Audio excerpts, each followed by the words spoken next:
context of my little report. Go ahead. Right.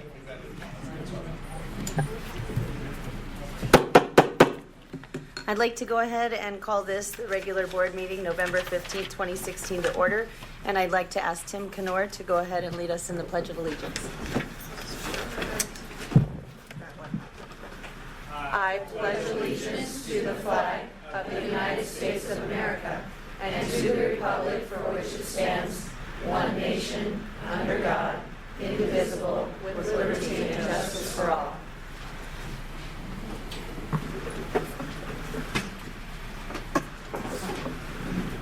Welcome, everybody. I would like to let the record reflect that all governing board members are present, members of cabinet. Ms. Suarez is here as well, Dr. Lewis, and I will read a welcome statement. I want to welcome everyone to tonight's meeting and remind the audience of the request to address board cards that must be accompanied and submitted to the board secretary if they wish to speak to an agenda item. Board policy provides for 2 cards, white cards to be submitted in order to speak to an agenda item and blue cards to be submitted in order to speak to during public comments. Policy also states there is a 5-minute maximum time limit per speaker. Due to the open meeting law, board members are not allowed to address items that are not on the agenda. If you do not want to address the board but wish to give your comments in writing, you can do so on a goldenrod sheet and all members will receive a copy. And that brings us to approval of agenda, but I know we need to remove something. Move the governing board approve the agenda as presented with the exception of pulling item 10A. Second. It's been moved and seconded. All those in favor? Aye. And we do have one public comment tonight. So will Miss Dorothy Green please come to the lectern, podium, something? I think we have a second. I only have this one. Okay, let me find out. I'm going to step away. Excuse me.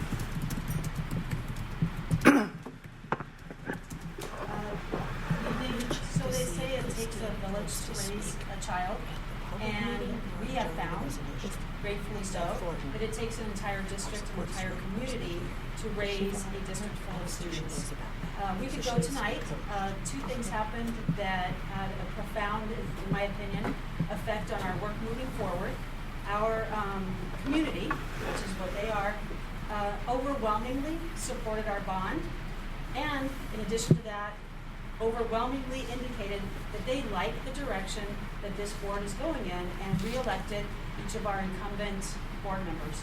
So as the Vice President of CEA, as well as the chairperson for the CEA Fund for Children, I'd like to personally congratulate Ms. Annette Sexton-Reese, Ms. Amy McSheffrey, and Ms. Jeannie Castine on their re-election to our board. And I want to just celebrate with you the path that we took in getting the bond passed by a very large margin, a bigger margin than the override and bond 2 years ago passed by. And I think it was through true collaboration with community partners, with district personnel, as well as CEA Fund for Children, and the Yes for Creighton Kids. Just all the campaigns coming together and really working in tangent, I think was really the reason why that bond passed. I know I was out with one of those big, huge street signs at St. Agnes on election night, and I can't tell you how many thumbs up I got. You know, people read the sign, Yes for Creighton Kids, and they gave me the thumbs up on their way in to vote, they gave me the thumbs up on their way out to vote. It was just really touching and rewarding to see that level of support for our school, for both people who live within the district, that have kids that go to our district, as well as those that do not attend our district schools. So I think it's really a pat on the back for everyone that has been involved in these last couple of years with the direction and the movement that we are taking as a district. In addition to congratulating the 3 incumbents on their re-election, I want to acknowledge the 2 people that were not elected, Joseph Patrick, who is here in the audience with us, as well as Alice Casperson, and I certainly believe that this board will find a way to include them in our family going forward in terms of being fantastic allies within the community. They've indicated their desire to serve, and I believe that they're willing to serve in many different ways, so I hope that we're able to put them to good use. And I hope that we can all move forward in a very collaborative process as we seek to continue to improve Creighton School District. All right, that brings us to the superintendent's report. Dr. Lewis. Is that a second request for public comment or on the agenda? Okay, thank yeah. you. That's a white card, gotcha. Well, good evening, everyone. Post-election week, post-Veterans Day week, we honor our men and women in uniform by having the extended weekend and appreciate everything that has been done to preserve the freedoms that we enjoy, to include freedoms of protest, freedoms of election, freedom of speech, freedom of religion, and those fights and the service is much appreciated. In my presentation tonight, just from my report, I would first of all like to ask the entire room to join me in singing Happy Birthday to Dr. Lugo. Happy birthday to you. Happy birthday to you. Happy birthday, Dr. Lugo. Happy birthday to you. Did anyone get a picture of her face? We also have, yes, ma'am. Well, only when it's a big birthday. Oops, did I say that out loud? Okay, yeah. 50 and fabulous. Good for you. I would also like to invite up a student teacher who's doing work with us at Mackin, who won and was recognized on Monday by ASU Mary Lou Fulton Teacher College as the Student Teacher of the Year, Lauren Orm. Come on up.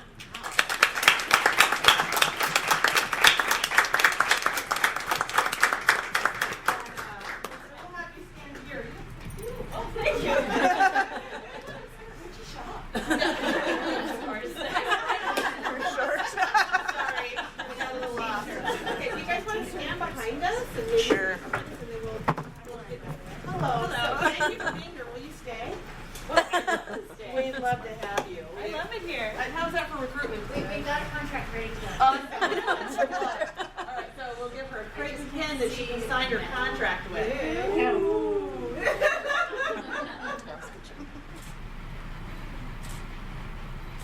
No pressure. No pressure.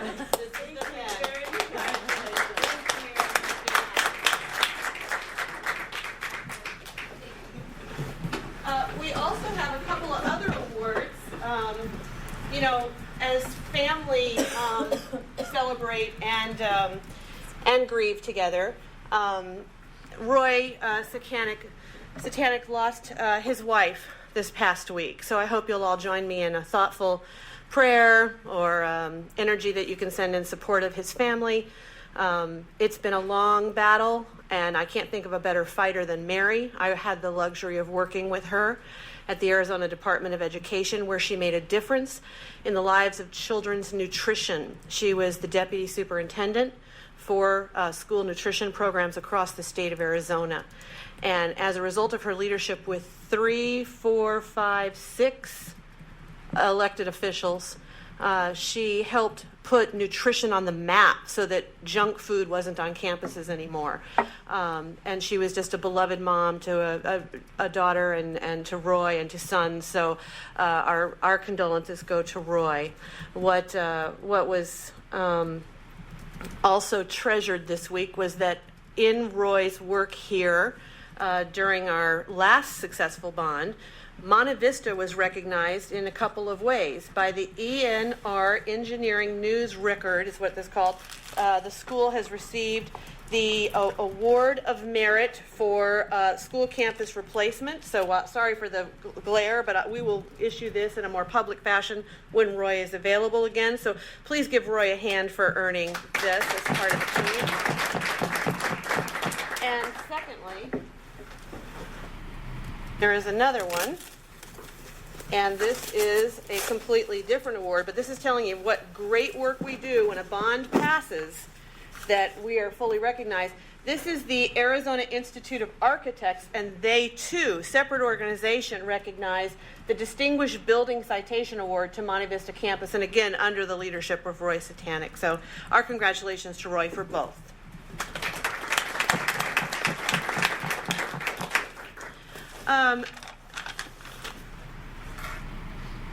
I want to also congratulate our 5 candidates for having the courage to run for the school board. When we have a big election, it's good for all of us because it challenges the layers of our thinking and the way in which we want to work together. So Joseph, hats off to you. Congratulations for an excellent and well-run campaign. And Alice, wherever you are, shout out to you. Great job. I had the opportunity to speak with both of them the night after or the day after the election and assured them both that we want them at the table contributing as community leaders that they are. So we appreciate both of you. And a heartfelt congratulations to our returning board who will be, do we swear in again in January? Yes. Okay, we have to go. December, actually. In December, we actually do it. All right, and we'll have an election at that time on the board as well. Again, congratulations to all those who participated in helping realize the facility needs and passing the bond. The hard work that went into that is layers behind the scenes, layers with people who made sure voices were heard. And as a servant of the community, it's an honor to now implement the bond. So we're going to begin discussions with RBC about when to begin the sales so that we can begin the first phases, and we'll be bringing that to each of you over time. The next conversation that I wanted to share with you is that I will be testifying before the A through F committee at the Arizona Department of Education tomorrow, making a case asking the State Department to delay in the allocations of the A through F profiles for schools until the schools can learn in the front of the year what it is the expectation is. So for us to kind of suddenly hear midway through the year, which they're planning to unveil a plan in December, but to hear in middle of December what the target is, doesn't feel right to a lot of fellow superintendents, and it also begs the question of the integrity of the data that's being used as they rush the job. So my testimony will be about waiting for this third year worth of data and giving us the heads up as all the school districts statewide for what will the rules and the targets be as the fall approaches. And let's begin with that 3 years worth of data. Then there's integrity in the statistical analysis. Finally, in going to the schools on Wednesday, I was hoping to go to the schools to say, whoop, whoop, we got the bond, whoop, whoop, we are moving forward with a stable group of leaders. And I found it fascinating that the tone in the buildings was shadowed, if you will, by fear and some pain. And as we all watch the news and the way in which the country's responding to the presidential election, there's been an interesting reality right here in Creighton. And so it is my hope that we remember that we love each other, that we take care of each other, that we've got each other's backs, and that that everything that we're about as a Creighton team is to be there for one another. And the presidential election is one of the greatest parts of our country. Why our service people do fight to protect the freedoms of this country. And I'm proud to be a part of a democratic process that has peaceful leadership transition. We need to rise up, and we need to remember that sometimes, for those who perceive it as defeat, is finite, but hope is infinite. So please keep that in mind as we all move forward together. On a personal level, in visiting schools, I've talked a lot with people about their comfort with sexual orientation, about immigration, about hate messaging. And I think it's our shared job to de-escalate the fear and increase the hope. But that's not to be namby-pamby or turn a cheek. And I received an email from a staff member who asked, what are we going to do? How are we going to address this? And I certainly hope that she'll share some thinking tonight. There's also an essay contest put out by the Arizona Educational Foundation. If I were the president, the top issue I would address is, and here's how I would go about it.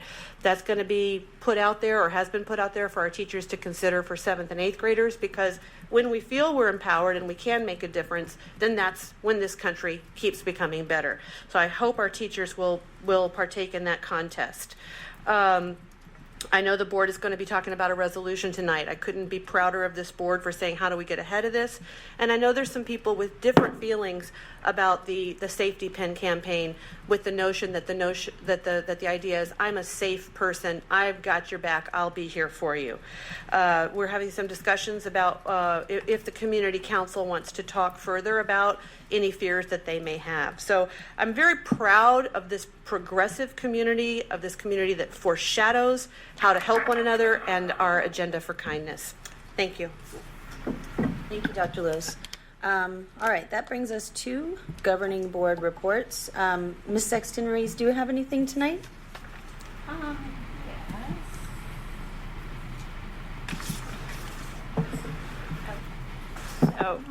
Yes, over the weekend I had the pleasure of attending a conference that had science panels, particularly NASA updates and updates on the future of space exploration. And I couldn't help thinking of our kiddos and thinking of Mackin School with its STEM program. And I found out that there's a lot of great programs for schools, K through 12, K through 8, from ASU, from the Space and Exploration Center, which is where we got the inflatable planetarium. But there's other programs, lots of other programs. A friend of mine, Dr. Dave Williams, a longtime friend of mine, is actually director of that center at ASU. I also picked up about 8 posters with the updated photographs of the planets series and it's another planet, I forgot to write it down, for the schools, and I came right from work, so I forgot to bring them, but I will definitely bring them to the next meeting, or if I'll give them to Dr. Lewis, and if she wants to distribute them for any teachers who want them. And there's also a new team, just a little bit of information, because this is stuff that kids can be looking up online. There's a new team at Arizona State University that is just assigned to studying exoplanets in the universe. And exoplanets, if anyone doesn't know, are planets that could be like the Earth, have air and things like the Earth, so they're possibly habitable planets. So there's actually a team that studies exoplanets, and they keep their findings updated on a website, and the website is eyes.nasa.gov. It's really easy, so if anyone's interested in that, it's just really cool stuff. Hey, is there life out there, And another cool resource actually shows the photographs. I don't know if you all know, but there's 2 satellites traveling around the universe and have been traveling around the universe for many years. And they're taking pictures of planets as they come up, fly by them, and sending them back to Earth. All the photographs from all the planets and asteroids that they have photographed are available on a website called photojournal.jpl. That's for Jet Propulsion Lab. .nasa.gov. So if anyone wants those that information, but they're just incredible photographs. I got to look at some of them, and I just think they're just awesome stuff to share with students to see that, hey, this is would take me about 50 years to get there if we even had the way to get to this planet or this place. So that's what I wanted to share. Thank you. Thank you, Ms. Sexton Rees. Ms. Young, do you have anything? Yeah, just a few. Way back in October, since I wasn't the last, the neighborhood, Homestead neighborhood, had breakfast in the park, and it was very nice that Mr. J. Mann and Dr. Sue Peterson attended and got out with the neighborhood, and all the neighbors that talked about it were very positive with them being there. So maybe next year we can get more. But breakfast was enjoyed by all and socializing. Last Thursday, I went to Creighton School and observed the dinner it was about 3:45 I went. And due to the fact it was the day before a holiday and a 3-day weekend, I was told there wasn't as many participants as usual, and I was given the numbers, and it was great. I thought it was a great experience going there. The person working with the meals asked me if I'd like to see some of the 21st Century Grant classes, and that I really enjoyed, and that was very interesting. The kindergarten class, of course, those poor children are in class 10 hours a day, but they do get dinner before they go back to class. There was 2 of those that I observed. An exercise class, a coding and a science class, and a cooking class, which everything was really great. I enjoyed it, got out of there a little before 5. So one of the hidden things with our Creighton schools is we're not advertising, this is my own opinion, we're not advertising all the great programs that go on after school also in each and every one of our schools. And I think that's a disservice to our communities. So, and that's all I need to say. Thank you. Thank you, Ms. Young. Mr. Zaragoza, board report?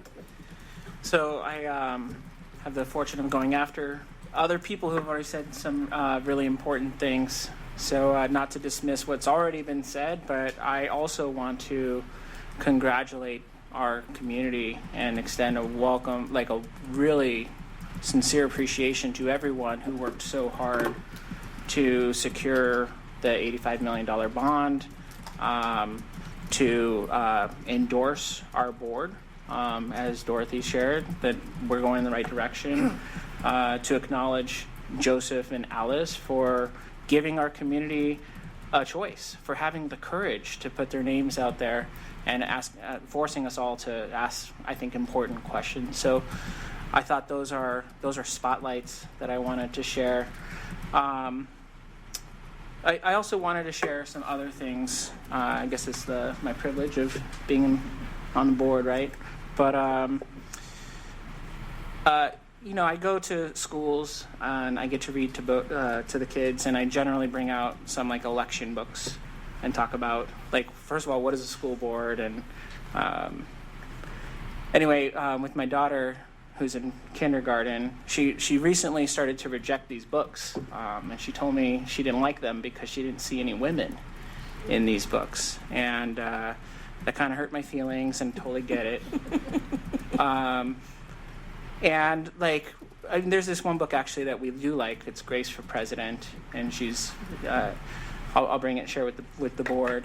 But she was like for months just staring at the end of the book where the insinuation is that Grace is sworn in and becomes a president, and like she loves that. She loves that one, and I think we talk about like politics and the country, and I don't think she totally understands what's going on, but it was kind of like this tough place for me as a dad. That process, election results, trying to tell a story when you have highlights and lowlights, and at the end of the day, like, what does this mean? How do we move forward?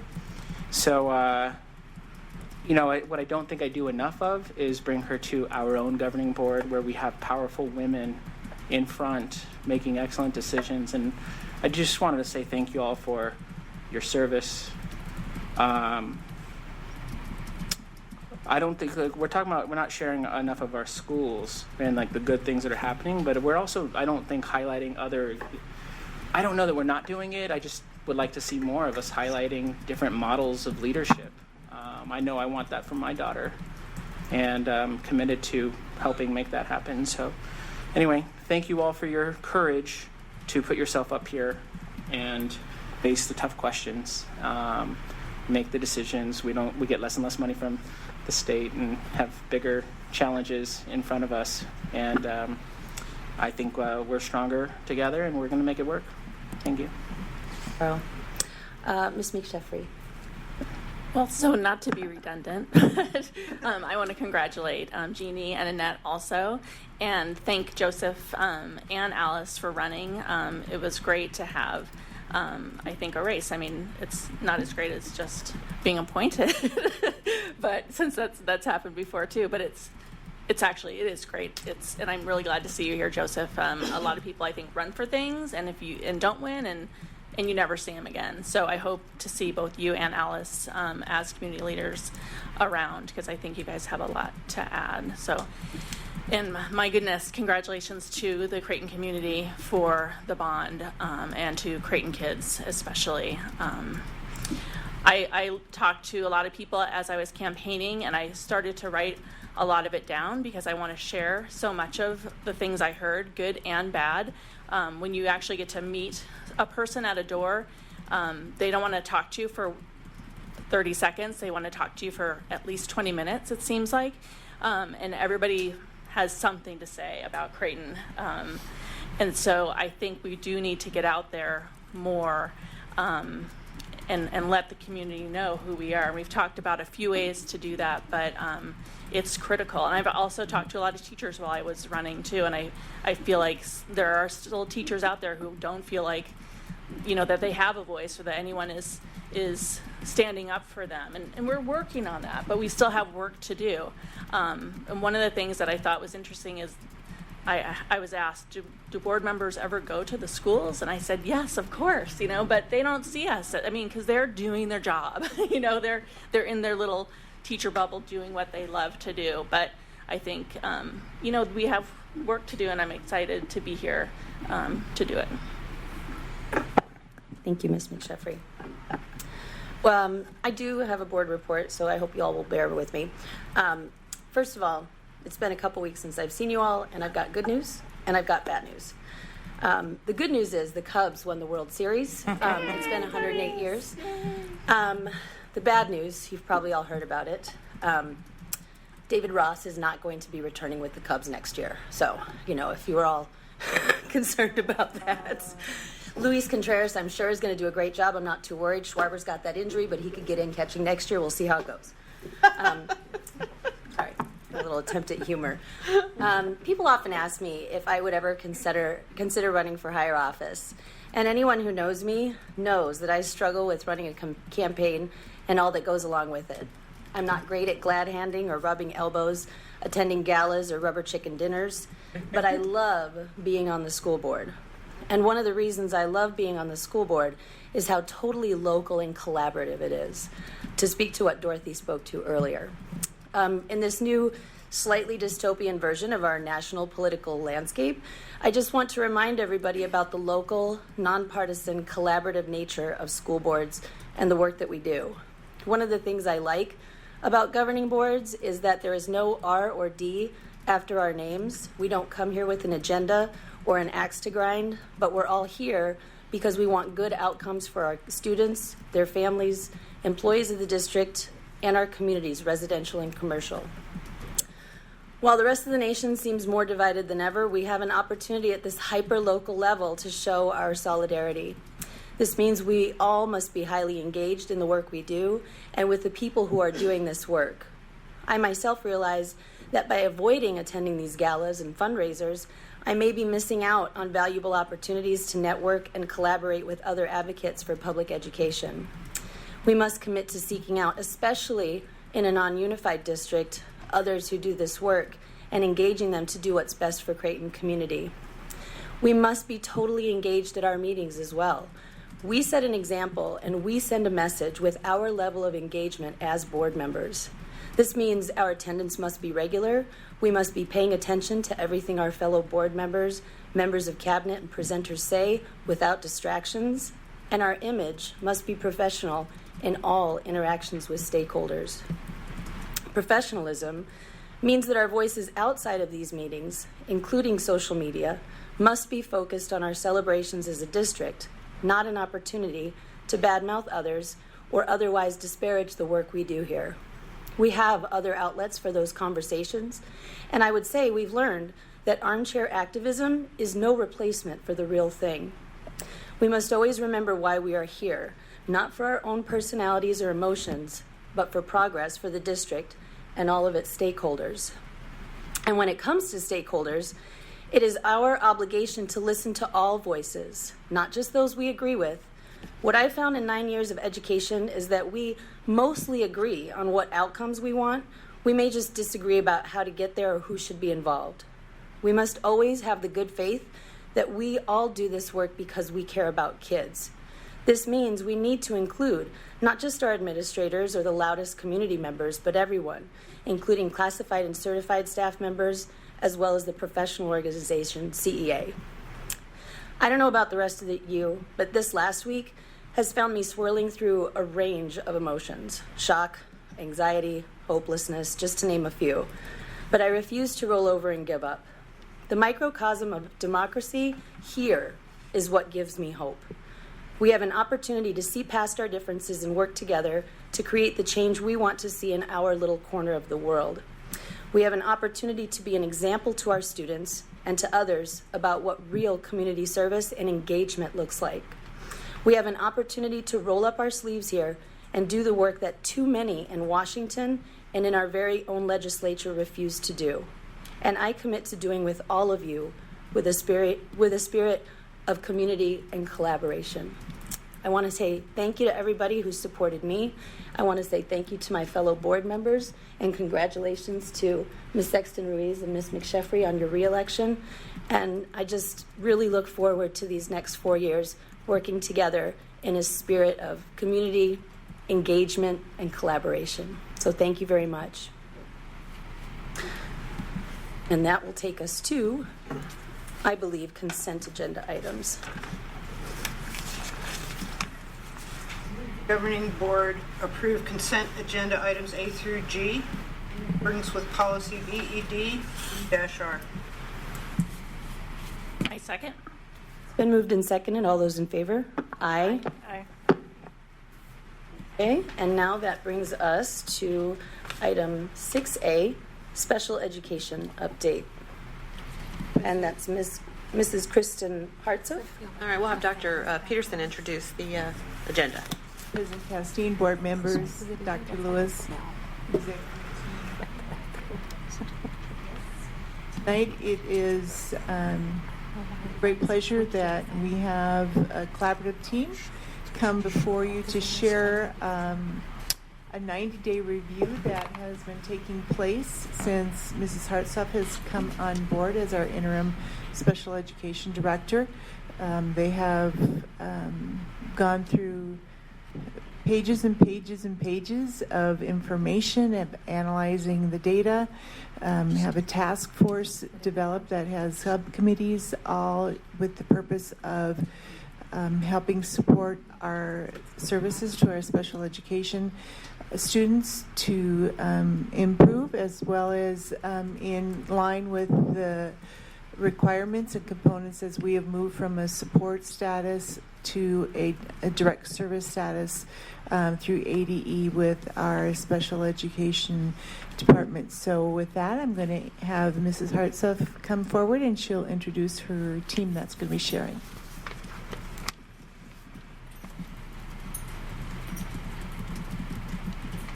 Good evening, Madam President, governing board members, Dr. Lewis, and executive team.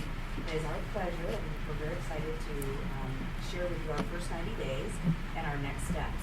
So I want to start out with introducing our presenters this evening. So we have Jennifer Hayes, Nina Daly, Dorothy Granger, We know her. Yeah, I've seen her Mary face. Livett, Tyson Myers, and Alan Hirsch. So we want to start out with this presentation. The overview itself is going to be presented in 3 parts. So we're going to be starting out with the findings, all the data sources that we've been pouring through and Dr. Peterson discussed. And based on, the sound went out.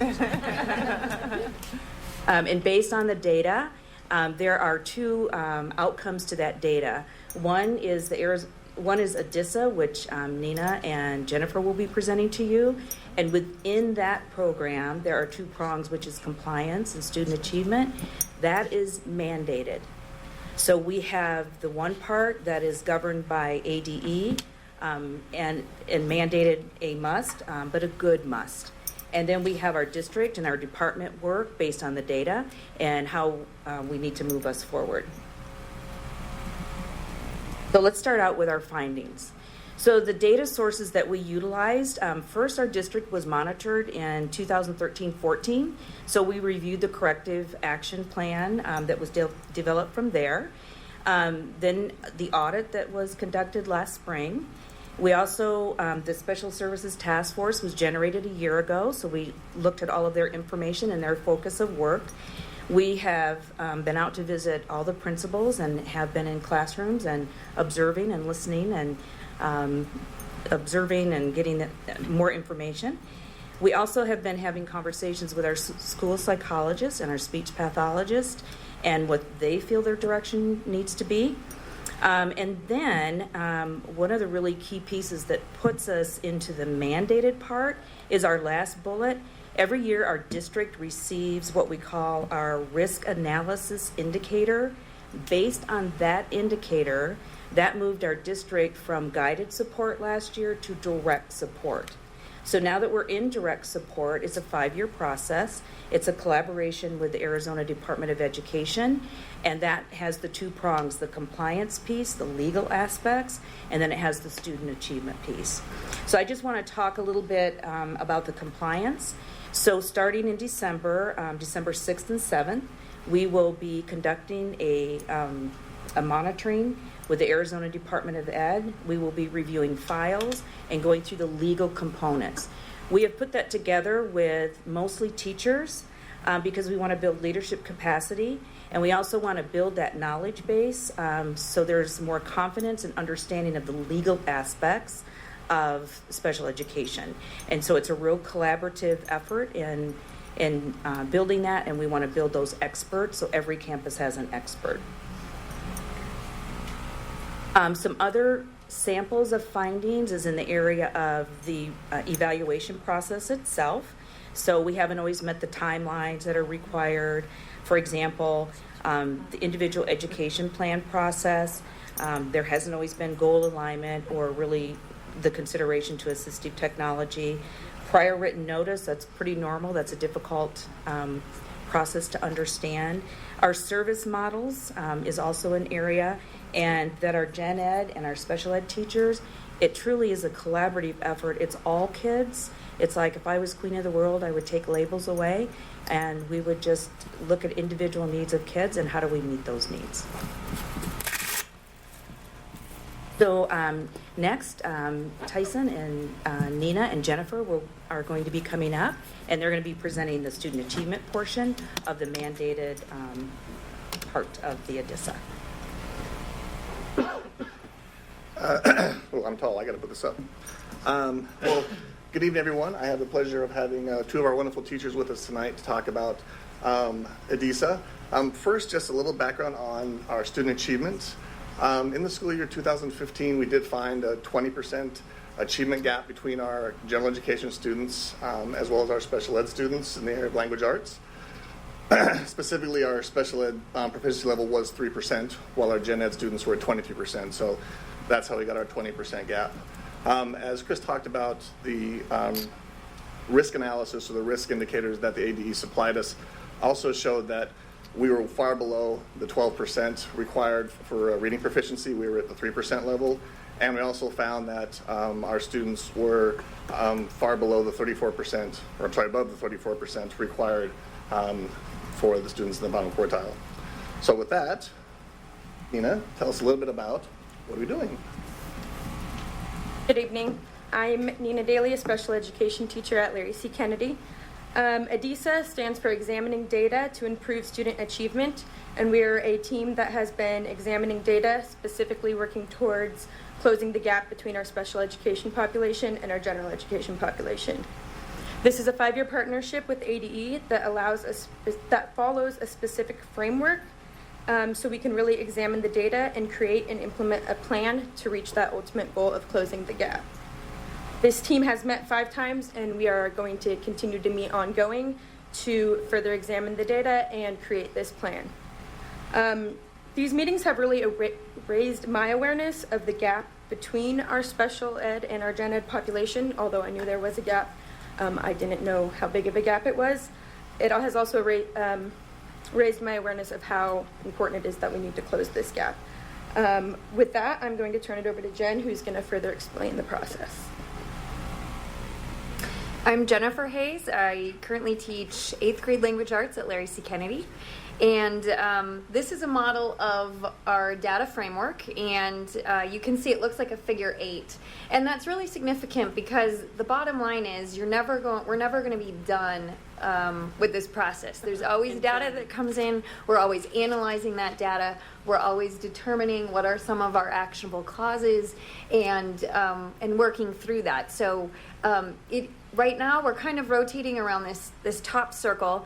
As it was mentioned, this is a 5-year process. So right now we're in the first year, and the great thing about that is we really have time to look at a lot of different data sources. So right now we've looked a little bit about at the benchmarks. We've also looked at last year's AZ Merit scores, and then we're going to also be starting some campus visits and collecting some additional data that way as well. So right now we're kind of in our data collection, and then we'll continue to analyze those results. And one thing for me, being a general education teacher, I've really had the privilege of being on this team, and I've learned a lot because I'm just surrounded with so many knowledgeable people about special education. And so one thing that's exciting for me about this team is just the increased collaboration that's going to come through our general education and special education teachers. And I think that can really create a very positive culture change within our schools. So that's where we are right now in the process. Great. So where are we now? As the team has mentioned, we've really been sifting through data. We are looking at our AZ Merit scores, our recent benchmarks. We're really trying to narrow our focus down to a definable problem statement of what we can really act on with this program. From that, we'll actually look at some of the causes. What do we think from talking to the teachers, talking to students, talking to our administrators? What are some of the causes that these problems occurred? From that, we'll actually start developing outcomes, strategies as we implement this within our schools over the next 5 years. We will continue to be evaluating our progress, looping out with all stakeholders as to the progress. We'll come back to you with updates as things are moving forward, and we'll continually be monitoring, adjusting as we go through the bottom half of that figure 8. Next, we'll invite Alan, Miriam, and Dorothy, and they'll talk to us a little bit about the task force. Good evening. So in preparation for the ELA technology and ELA rollout, the CINA team, so that's Curriculum Instruction and Assessment, began the process of examining how to align the work of our general education teachers with the work of reading interventionists and SPED colleagues. So as a result, the interventionists and SPED teachers were invited to participate this summer in our summer curriculum work. And this collaborative effort served 2 purposes. First, it was to have all voices who work with students at the same table, working together to create curriculum that could be used in both the gen ed and the special education classrooms. And number 2, it allowed our SPED teachers and reading interventionists the opportunity to begin thinking how to align their instruction based on grade level standards while becoming acquainted with our newly adopted resources. My name is Alan Hirsch. I'm the teacher on assignment for special education. And in preparing to build on the work that was done this past summer, and helping to prepare for that shift in instructional focus that we need, that we recognize the need for providing support for our intervention teachers as well as our special education teachers. And Miriam and I actually continued that collaborative effort between the special education and CINA departments to make sure that we're providing a unified message to the staff in terms of the work that we need to be doing to help all of our students achieve.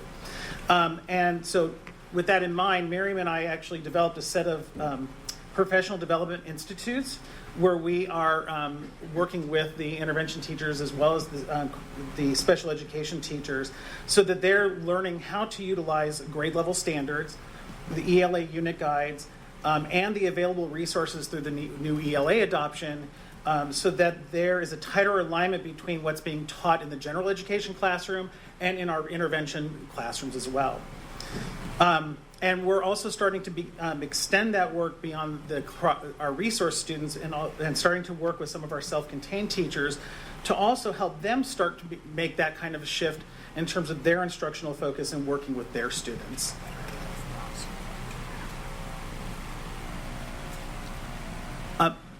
A lot of the work and planning that's going to be happening within the special education department is being done by our special education task force. And as you can see from this slide, that we have a large array of representation from across the district in terms of the members that are there. We have general education teachers on the task force, of course, special education teachers, school psychologists, speech pathologists, administrators, and the work that we're doing is really starting to be enriched based on the data that we've been looking at. And Dorothy's going to speak about that in a moment. One thing we know that there's a voice that we know is missing from this task force right now, and we're in the process of correcting that because we know that right now there's no parents involved. And we want to make sure that we have the parent voice as a part of the work that we're doing because it's a critical piece to make sure that we're able to move forward as a district. And so the task force is working on right now on identifying some parents who might be available to be a part of the task force. I have a quick question. You said parents. How about some students? Have you ever considered asking them too? I mean, I know some of them are pretty young, but maybe the older ones. Well, you know, the task force hasn't discussed it, but we'll make sure that we bring it back to the task force to look at and explore that it's an option.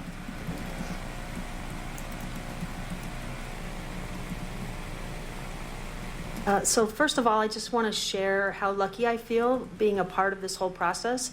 I was one of the teachers that got to be a part of the curriculum cabinet over the summer, and kind of by accident as well as by design, I was part of the 5th grade curriculum cabinet team, and I got to be a integral part of, and not just feel like a kind of an add-on, but actually feel like an expert at that table. We had interventionists, special education teachers like myself, as well as regular classroom teachers all come together with a leader that was there with us and really take deep dives into the new curriculum and the new adoption. And I feel so grounded now in what that looks like and how it was planned, how it's rolled out. I happen to be lucky enough to be teaching special education students in 5th grade at both Papago and Mackin. So it's fantastic for me to be able to know exactly how to access the resources, to have that familiarity with what's going on in the regular classrooms, to use that to really inform my work, not only with direct instruction with the students and knowing what it looks like in the regular classroom and finding ways to make sure that what I'm doing connects with that, but also in making better decisions when I write the IEPs to begin with. I can now make better choices about what kinds of accommodations are necessary to support that student when they're in the regular classroom. Whether I'm pushing in or whether I'm pulling out, that knowledge is just so valuable with designing the goals, with writing the accommodations. The whole process is so much richer with that professional development that I was able to partake in that I haven't had a chance to do in the past. So I feel really blessed to have had that experience. I'm also lucky enough to be a member of the Special Services Task Force. And what I'm going to talk to you now about is kind of the work that we've been doing. We've met several times and we have ongoing meetings that we take part in on a regular basis.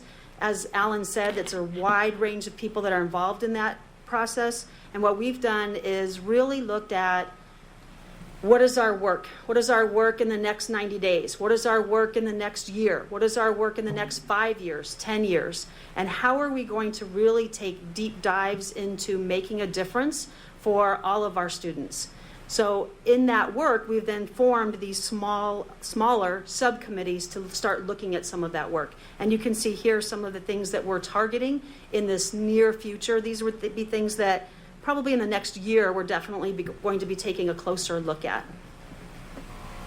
In addition to the people on the task force breaking into subcommittees, we also have other groups that are meeting. For example, the school psychologists all come together as a team and meet.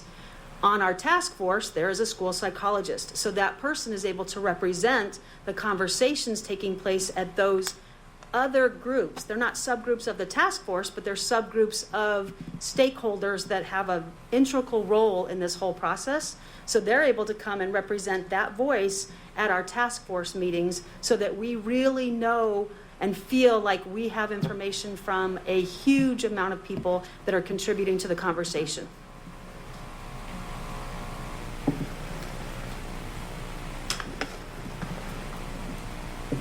So to summarize it, there's a lot of work to do. To be honest with you, we are so fortunate to be really in now direct support, because it's going to allow us the time to really dig in to our current practices and then develop process and procedures so we can have that consistency throughout our district. So we view this as a lot of tough work, but it's the right work for doing what we need to do for our district. So now we would be more than happy to answer any questions from any one of us.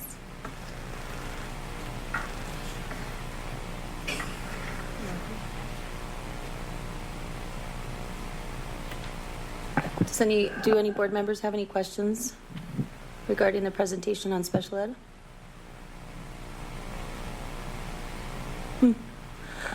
I just want to say I love it, because thinking about myself as I'm an electives teacher now, but I'm really an English teacher, and just thinking about, I mean, sometimes, maybe you shouldn't even say it, but like, you don't know necessarily who has an IEP in your classroom sometimes until like a month into the school year, you know, and you maybe even have your own suspicions, but to see this kind of collaboration between the special ed department and the general ed department, really, I wish that we had something like this where I work, because there's a real disconnect, and I feel like you guys are really working to serve our students above and beyond, and I just appreciate all the work that's gone into this. So thank you very much. I would just add that gone are the days when special education's down the hall, and you're living proof right now from the various mechanisms where you've gathered some pretty tough full-length mirror feedback on things we can do better. And I thank you for looking at head on and saying, okay, together we're stronger, and it really shows that's who we are. Your shared leadership, your combined outcome is clearly going to take us to the next place with where we need to be to serve all of our children. Thank you. I also hear a lot and read a lot about this whole thing that you're doing, since I have a child with special needs, and have been getting a lot of information from the National Down Syndrome Society. I get emails from them, but if you go to their website, they have a lot of direction that they've been helping out in Washington with the ESSA. So that's also like right aligned with what you're doing too, which is awesome. Thank you. Good job.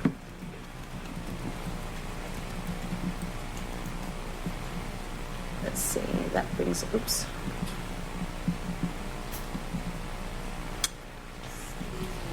Technical difficulties, let's see. Policy advisory. Okay, that will bring us to the item 6B, Governing Board ASBA Policy Advisories number 549 and 550. This is our second reading and adoption. President Castine, board members, Dr. Lewis, cabinet members. We come back again for the second read for our JK student discipline policy. We'll start with that one. As you had an opportunity to review it since our last meeting, bring back the focus point that through JK student discipline, throughout the document, the main purpose for the adjustments have been in regarding the constraint policies, and the recommendation for ASBA is to remove those from policies, and then it leads into the JKRB, which has recommendation for ASBA is to completely retract that from our policies, and then with the final piece is looking at JLDB is a completely separate policy that is regarding the constraint and restraints. because it's really important that this is not seen as a disciplinary act, that this is used with great restraint, no pun intended on that, but is that fact is that it's only used in an absolute necessary manner in which either the child or other children's safety is involved, and it's used in a manner that's as short term as possible until the child is able to demonstrate regaining self-control. As well as what's really important is that it has a very prescribed process that's involved, meaning that there is highly trained staff members who are part of a crisis team that would be the team that would be supporting the child in this mechanism. We actually have both Alan Hirsch and Angie Isaac, who is our preschool psychologist, are both certified trainers, so we'll be able to provide that in-house training. But again, the purpose is to clearly remove any connection from the constraints to a disciplinary format. So the only thing that I noticed, and I've actually talked to Dr. Peterson about this, but I just wanted to bring it up to the rest of the board, is that I noticed that we have inconsistencies with when we're referring to protected classes. If you look on page 3, and it's right underneath the red where we talk about the Creighton District Governing Board, the discipline, suspension, and expulsion of pupils shall not be based on race, color, religion, sex, disability, national origin, or ancestry. We don't mention anything about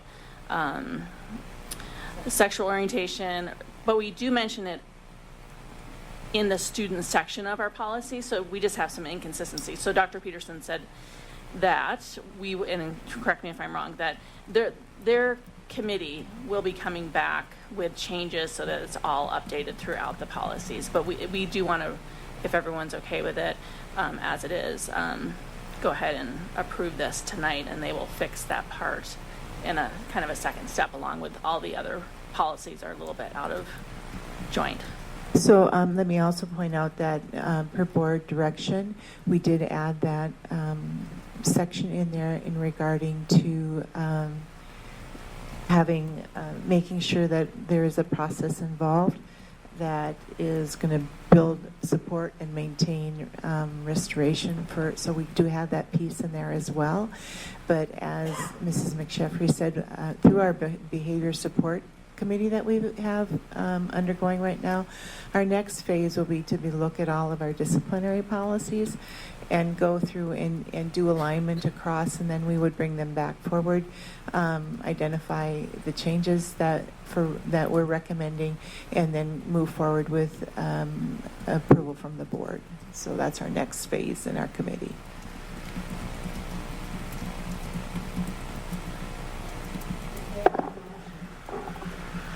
Sorry, is there a motion? Move the governing board give second reading and adopt proposed revisions to the reference governing board policy advisory in accordance with policy BGB. A second. It's been moved and seconded. All those in favor? Aye. Okay. Thank you. Thank you. All right, that brings us to item 8A, board initiate direction on meet and confer. Madam President, members of the board, it's at this time where the administration seeks your guidance on what we want to make sure we value and what becomes the true north as the various committees work together. As you may recall, we have a budget advisory committee, we have a meet and confer committee, we have a compensation committee, and we have multiple educational services committees, all interdependent on the direction of the district. This is a particularly specified request where we ask you for guidance and direction on how we should prioritize our meet and confer discussions as they move forward through the budget advisory process.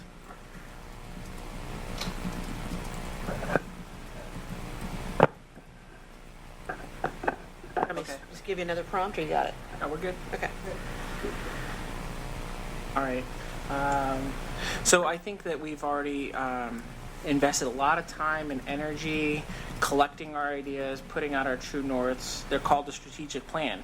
And we have our values laid out real clearly. We have goal areas. We have the profile of our 8th grade promoting student. And as Dorothy mentioned, like, I think our community thinks we're going in the right direction. So I want to encourage us to stay the course. The recommendations that come forward should be aligned with our strategic plan goals. I personally know that there's not a lot of money out there. I don't want any surprises, so I'd love to see some stability. I think our staff would appreciate stability, and our families would appreciate that as well. So as much as we can do to stay the course, align with our strategic plan, keep it sustainable, that would be awesome. And since there's no money, whatever ideas you create to bring money in, like, we should explore them. I think even taboo topics, let's talk about them. But yeah, the big piece, my recommendation is stay the course. Any other thoughts from governing board members about that? I agree. I mean, just to remind everyone, the session Dr. Lewis and I went to at the law conference, I think being conservative, which is what we are doing, is a smart thing to do with current year funding approaching us. So I think staying the course is a great thing to do right now. Staying the course and being really creative at times, yes. All right. Anybody else? Okay. I'm fine. Okay. Can I just summarize what I heard you say? Yes. I just heard you say maintain our focus on the strategic plan, ensure sustainability, do what we can to generate revenue and be creative. I heard stay the course and focus and be mindful of the current year funding shift as we move forward. So does that summarize what I heard? Okay, thank you. All right. So 10A we need to skip because the presenter was unable to be here tonight, so that will bring us to item 10B. And this is about the discussion and consideration of a resolution condemning violence and hate speech. And I was the one who wanted to bring this to the board because a friend and colleague of ours, Devin Del Palacio from the Tolleson Unified High School District, is that what it's called? Tolleson Union High School District, yeah. He and his board unanimously voted after Tuesday's election and some of the things that were said in the lead up to the election, some of the things that we've heard about happening in schools across the country. They decided that they wanted to kind of put their stake in the sand, so to speak, and just say, you know, or draw their line in the sand, I guess I should say, and you know, say this is what's important to us. These are our values, and we want to pledge to fight against any kind of hateful actions or speech. So that's the origin of this and where it came from. And with that said, public speaker. I don't know. Oh, that's right. I'm so sorry. Yes. I do have a white card here for Christina Thornton. My apologies. Yeah, Christina, if you would come up to the podium lectern. I don't know. The box. That thing. Good evening. And congratulations to those who are returning to the board. Thank you for serving this community. Thank you so much. As we are all aware, Tuesday night and the entire presidential election was an emotional toll on many within the nation, including our Creighton community. The election itself brought many questions and concerns from our student body, parents, staff, and community. In regards to our district family, who I am proud to be a part of, what is in policy to properly address these immediate and valid concerns? If there is a policy, is there any language within the policy that needs modification to address anti-bullying for our all-inclusive student body? Considering that this is not an isolated issue, but one that has received national attention, what are some resolutions that the governing board and administrators at all of the sites are doing to work towards a progressive school district that affirms safety and inclusion for all of our students and staff?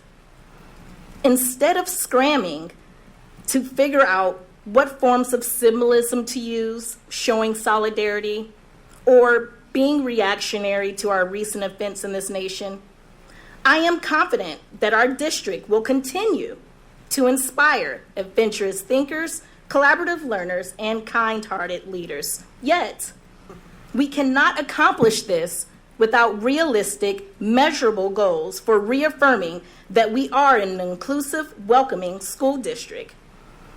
I am a proud employee of Creighton, in particular Papago School under the leadership of Jeff Geyer. And some immediate and reaffirming suggestions include to reaffirm our district vision, issued guidance for teachers and staff when addressing bullying, a message from our current superintendent issued in all correspondence at all sites. We need to tell them first that we are here to look out for their safety.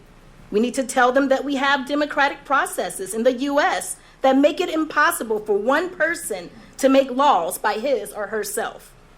Tell them, second, that you will honor the outcome of the election, but that you will fight bigotry. Tell them that bigotry is not a democratic value and that it would not be tolerated at each school within this district. Tell them that you won't let anyone hurt them or threaten them without having the school and district support each and every one of them. Say that you will stand united as a school community and that you will protect one another. Say that silence is dangerous and teach them how to speak up when something is wrong. Then let's teach them how to speak up, how to love one another, how to understand each other, how to solve conflicts, how to live with diverse and sometimes conflicting ideologies, and give them the skills to enter a world that doesn't know how to do this. Our children are looking at us as first responders, and we must be prepared to best handle their concerns without bias or inappropriate rhetoric. I appreciate the time to share my thoughts this evening, and I thank Dr. Lewis for being receptive to my immediate concerns for our community. I look forward to the resolutions to come, and I am confident that we will continue to be great advocates for this community. My name is Christina Thornton. Thank you for your time. Thank you very, very much. Thank you. I appreciate those sentiments. All right, so everybody has been provided with a copy. Madam President, Yes. excuse me. Before we get into the draft itself and all that, may I make a comment? Absolutely. Thank you. Those who come to the school boards know that I don't talk a whole lot. I try to get my point across succinctly and with few words. If you bear with me tonight, I promise this will be the longest I talk this year. It is the end of November, too.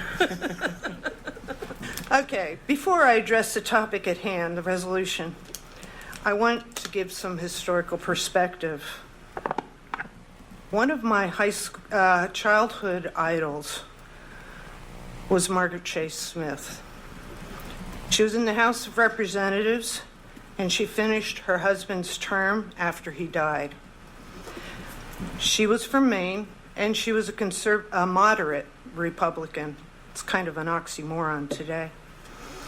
She ran in 1946 for the Senate, but the Republican Party would not back her. She won the Senate seat with 70% of the vote in Maine, a feat that has not been matched even today. It was said she voted with her conscience and the best interest of the people in Maine, and was often opposed her own party. In 1950, before anyone, I believe, in this room was born, on the Senate floor, she delivered her Declaration of Conscience. It was speaking out against smear and bullying tactics. I have a few passages. I'll be really short. I'm not going to read the whole thing. It's like 3 pages. Remember, she was a Republican. I would like to speak briefly and simply about a serious national condition.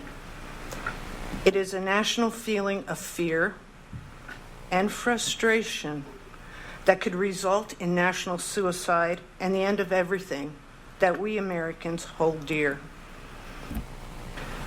I will speak as briefly as possible because too much harm has already been done with irresponsible words of bitterness and selfish political opportunism. I will speak as briefly as possible because the issue is too great to be obscured by eloquence. I will speak simply and briefly in the hope that my words will be taken to heart. Those who shout the loudest about Americanism in making character assassinations are all too frequently those who, by our own words and act, ignore some of the basic principles of Americanism: the right to criticize, the right to hold unpopular beliefs, and the right to protest, and the right to independent thought. Going on and still quoting her, but I don't want to see the Republican Party ride the political victory on the 4 horsemen of calumny, which are fear, ignorance, bigotry, and smear. I know you're all educators, and I'm not trying to talk down to you, but I had to look up the word calumny. It's the making of false and defamatory statements to damage someone's reputation. Okay, and she goes on to say, as members of the minority party, we do not have the primary authority to formulate the policy of our government, but we do have the responsibility of rendering constructive criticism, of clarifying issues, of allaying fears by acting as responsible citizens. In the last of her declaration, it is high time that we stop thinking politically as Republicans and Democrats about elections and start thinking patriotically as Americans about national security based on individual freedoms.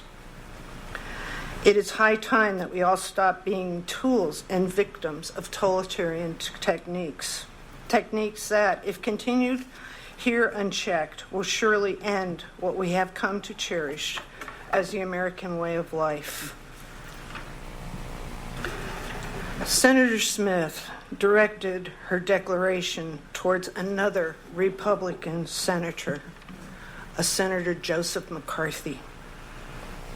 She was the first to openly criticize McCarthy and his tactics, and she did it to his face on the Senate floor. Mr. McCarthy, if you challenged or disagreed with him, you were not labeled Pocahontas, crooked,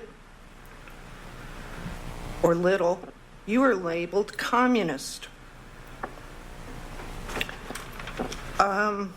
She is still one of my heroes. I love the idea that the board wishes to put out a resolution, but I feel in certain respects it should be stronger. We're a unique community. We're a family. Jeannie, you said it. Another school district put out a resolution. I want this to be our declaration of conscience. Or instead of so. And if you think, I'm bringing up all these obscure facts, Montini, his article today in the paper, Newt Gingrich wants to reconvene the House Committee on Un-American Activities. Thank you all. You should speak more. Thank you so much. That was, I just said to Dr. Lewis, I love Donna Young history lessons. They really are very complete and often obscure, and I appreciate that story that you told so much. Thank you. I'm curious, though. Yes. I almost think that maybe we should call this a declaration That's what I'd of like conscience. to do. Yeah, okay. I'd like this to be Creighton's Governing Board Declaration of Conscience. I think that's perfect. Yeah. Because we are unique, because we believe in what we say. So, to add, like I was concerned, like, oh, it's a resolution. Like there's value in a resolution, and I wanted to make sure that we were sending the right message, not just empty words, not false hope, but like legitimate things that we can do and strive toward. So I know we'll talk about the language here, but you know, I think like in 2009 when I joined the board, we started looking at some of our policies and our health care for same-sex partners. We've looked at our disciplinary policies. I want to make sure that it's not just the words, but we are doing the thorough policy work. And like there's urgency. It's not something we didn't just start this today. We've been working on it, and maybe we're not doing it at the right pace. I think we've been addressing it pretty urgently, but it's important to me. And there's something I don't really share too often, but in high school, I mean, I went to a number of different schools growing up. We moved around a lot. And I think like my dad's way of making it in America was to kind of just assimilate. And he like even rejected his being Latino. He doesn't identify that way. He's not Mexican American. And he even like rejected Catholicism. So we were raised as little white Jewish kids. And in high school, like, you know, I thought I was just like the other kids. And there was an incident where there were swastikas painted on the lockers. And like, I just like, I remember being scared, but like thankful that nobody knew I was Jewish. And we didn't stick around to see what happened. We moved a lot. That was the story. That's my story until I found Creighton, actually. And that's not what I want for our community. I think we've made a lot of strides.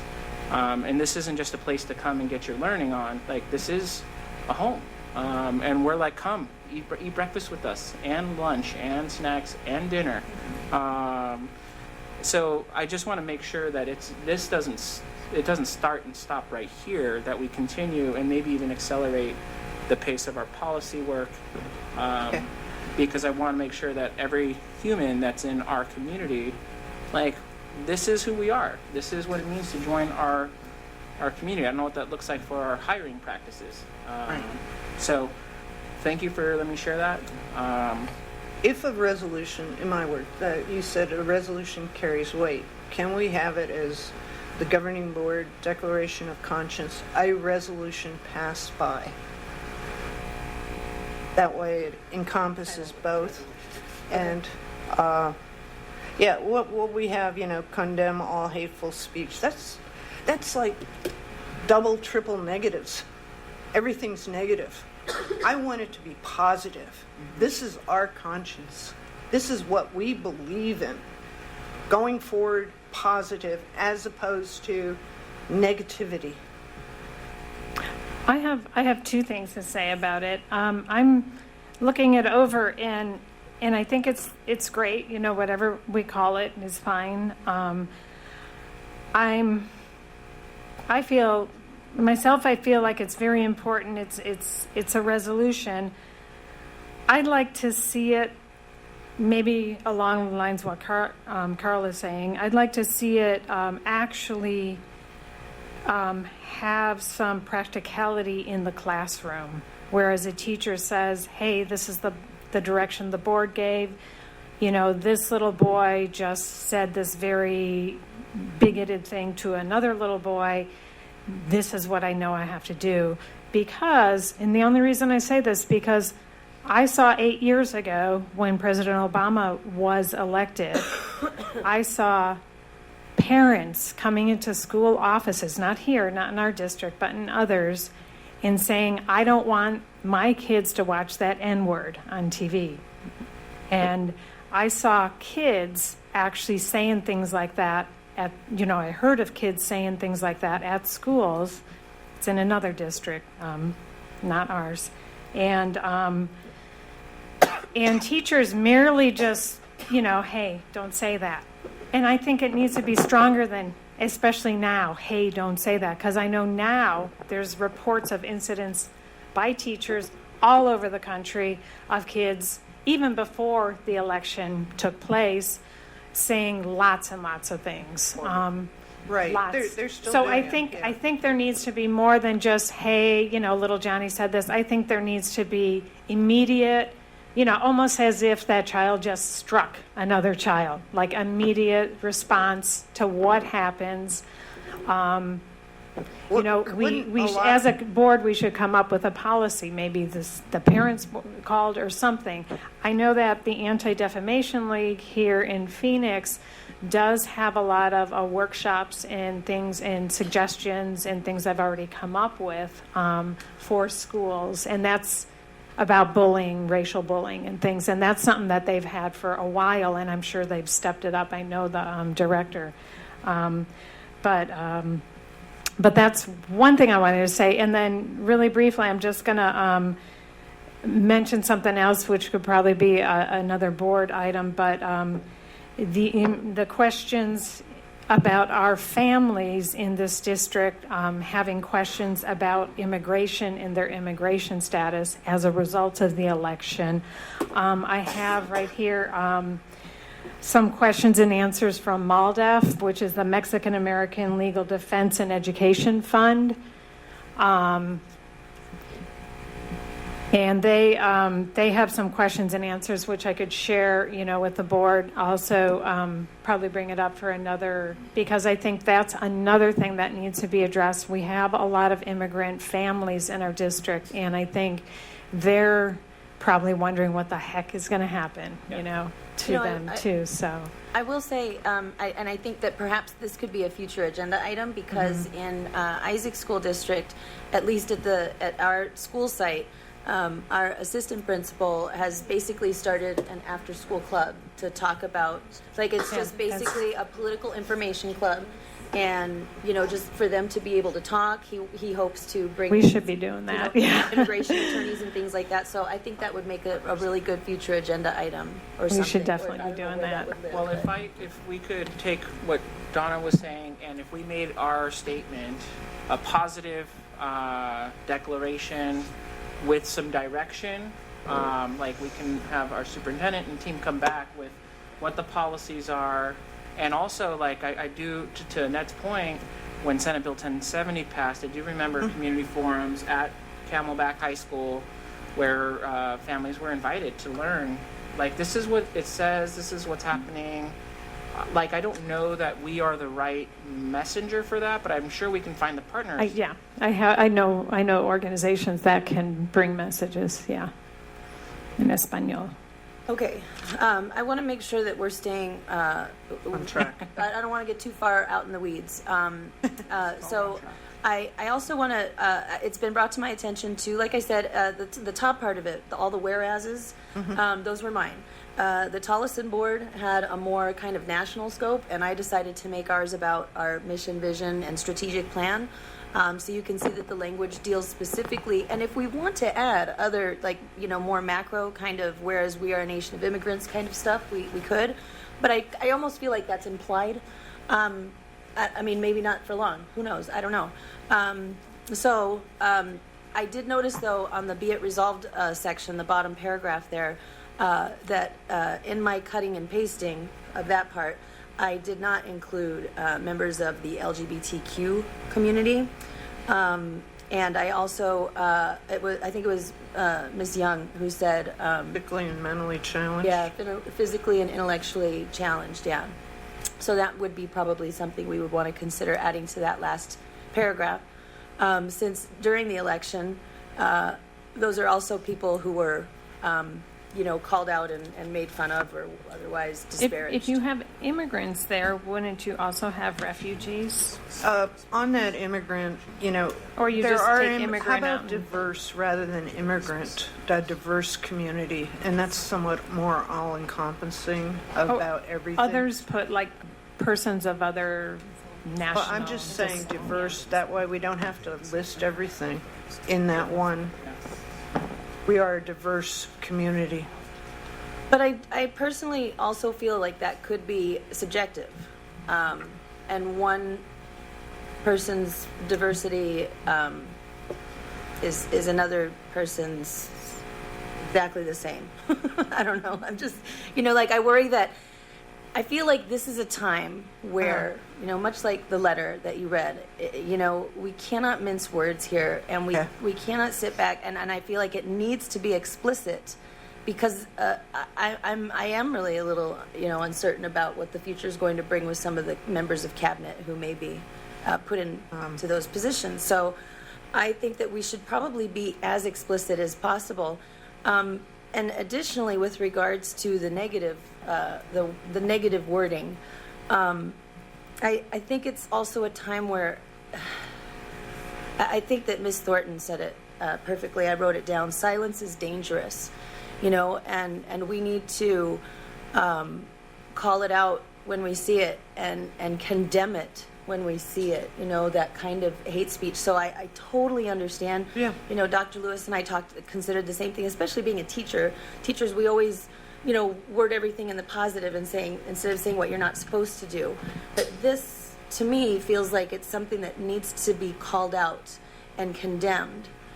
Because we are seeing hateful speech and violent actions against our own citizens of this country. Yeah. And it's something that I don't want to sugarcoat.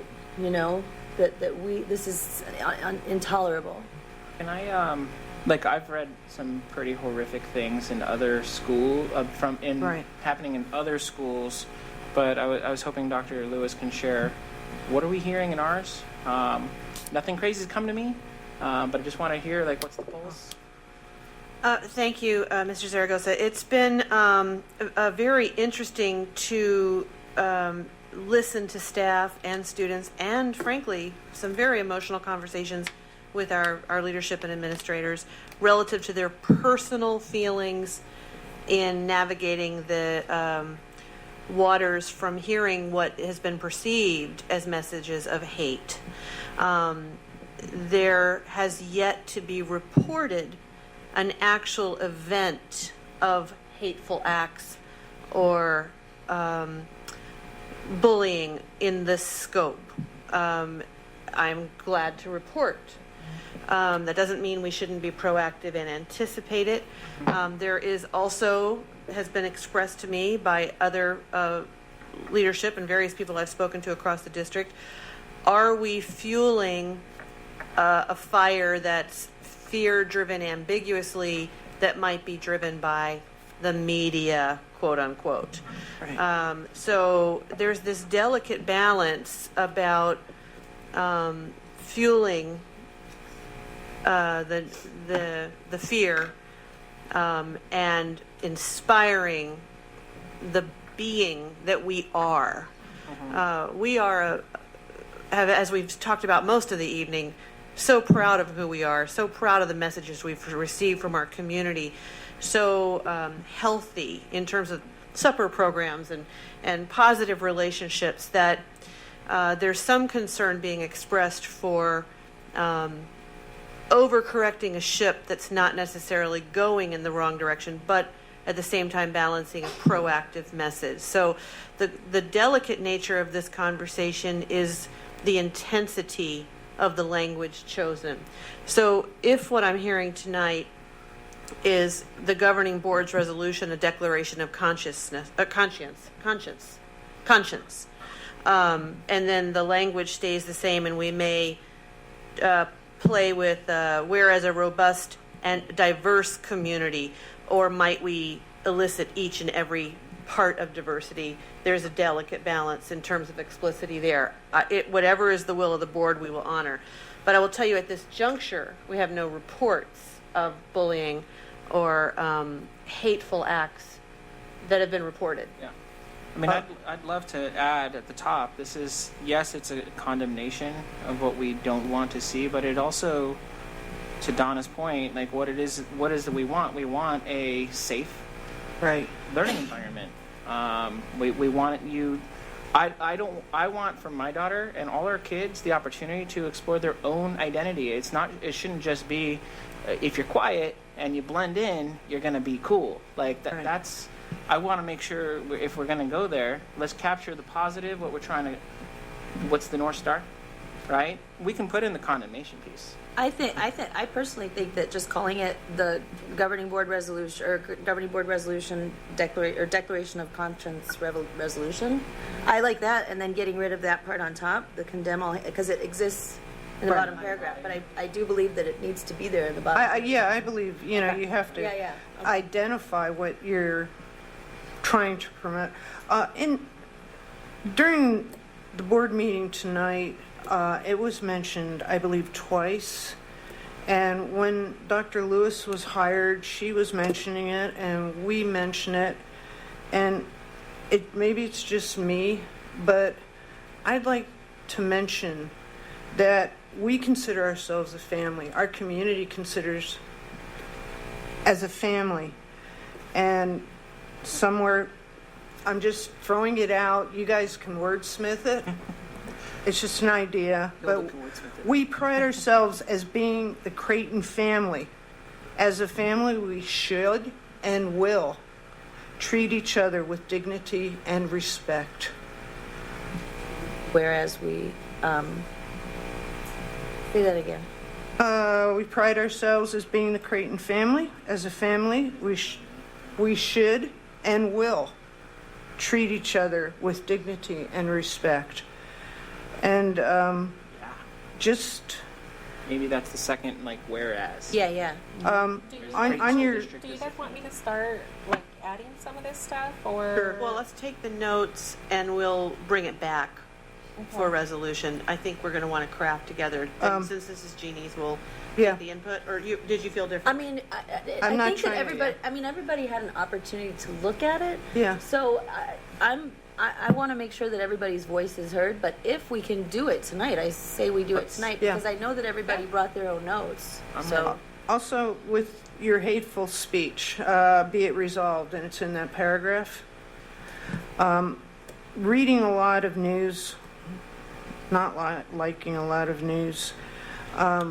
There's a high school in Pennsylvania where they started screaming white power. I consider that hateful speech.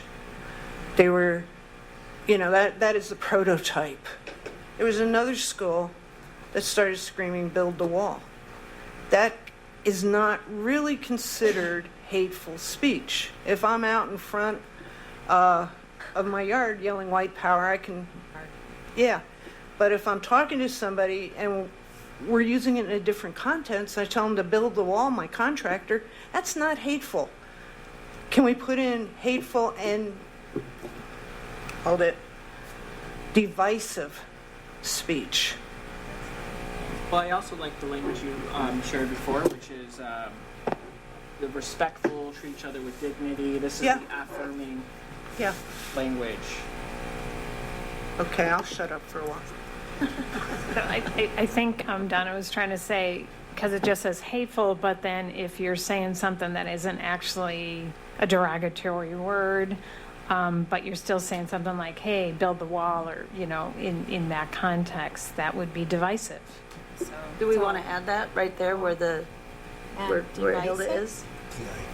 You could put hateful / divisive. I think hateful and divisive is good. Okay. Ms. McSheffrey, what were your thoughts on this? I heard you talk a little bit, but I know that you probably went over this and have ideas of your own as well about what to add.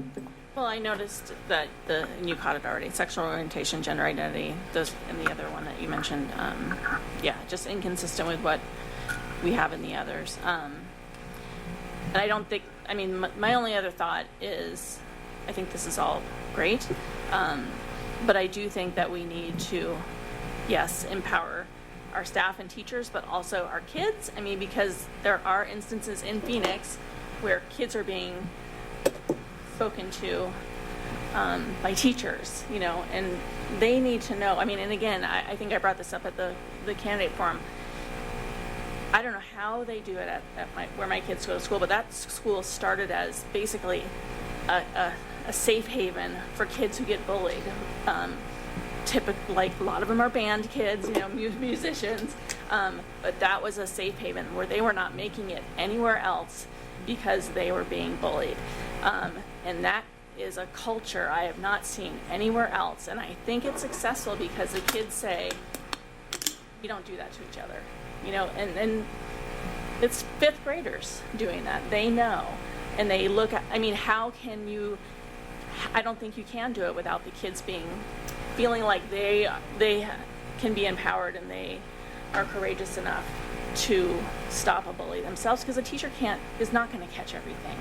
Well, and I mean, I think that this is only a start, so that everybody who works here, everybody who goes to school here, everybody who lives within these boundaries, first of all, they can take a look at our mission and vision, and now they can take a look at this and see exactly where we stand, and what values guide us. So I agree that there definitely needs to be more work done and more information for both staff, students, families, whoever. But I just want to make sure that this is out there as a public declaration of our own about what kinds of things we will and will not tolerate within our community or within our family. Is it something like as a resolution typically shared with students? I think that if teachers want to share this, especially, you know, if you want to let your kids know, you know, what the people in charge of their classrooms think about this.